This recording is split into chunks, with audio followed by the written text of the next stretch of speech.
Okay, so we've now moved to my kitchen so I can show you how I do the ribbons and elastic. I just wanted to take a second to show you what it looks like when the casings are dry.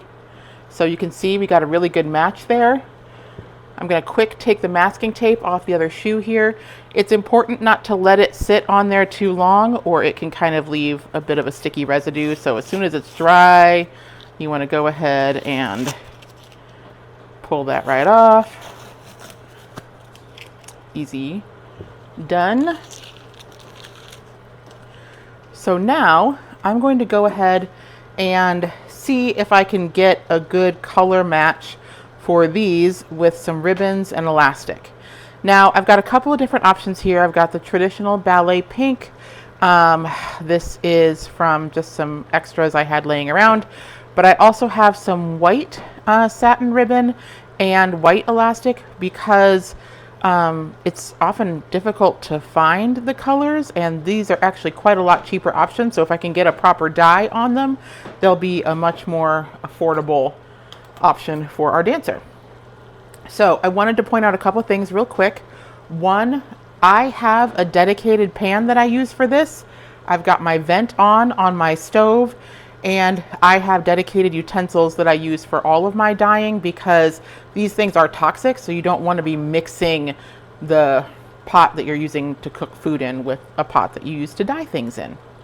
So I'm going to start with, I've got a bunch of colors here because I had an opportunity to visit the costume shop at Pittsburgh Ballet Theater, and I had a really good conversation with their dyist, and she was lovely and shared some of their recipes with me. So I'm using a bit of their recipe and a bit of one I've used before because, of course, when I got to this color that I wanted to do today, the closest match had a note on it that says we need to redo this one. So I'm just going to kind of give it a shot and see what we can come up with. So their recipe used tan, taupe, and brown, along with some other colors to get the undertone right. So I'm going to try to start with some tan. And I'm going to start with about a tablespoon of the tan.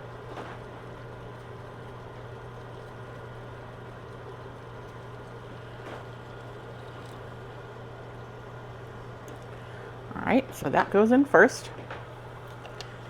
Then I'm going to switch to, I'm going to do a quarter teaspoon of the taupe and of the dark brown. And I've shaken all these up before I go with it too, so.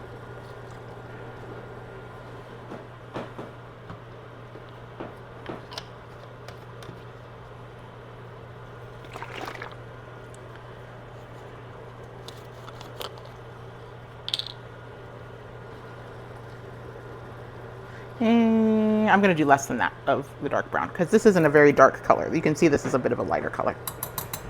Now, let's see, quarter teaspoon.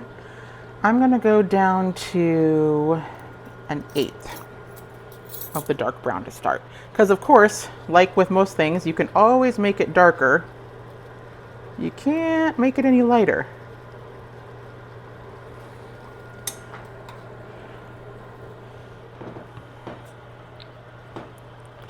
And then, because this shoe has a kind of a, let's say, a rosy, cool undertone, I'm going to hit it with just a smidgen, which is 1/32 of a teaspoon of the cherry red.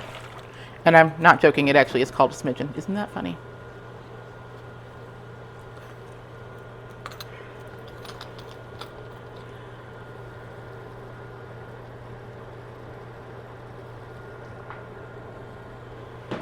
Just a teeny bit. Now, I'm going to start with the elastics. So I'm going to drop in one of my pink and one of my white. And you can see I've got this at a roiling boil. And I'm going to turn it down just a hair. And I'm going to let that go for about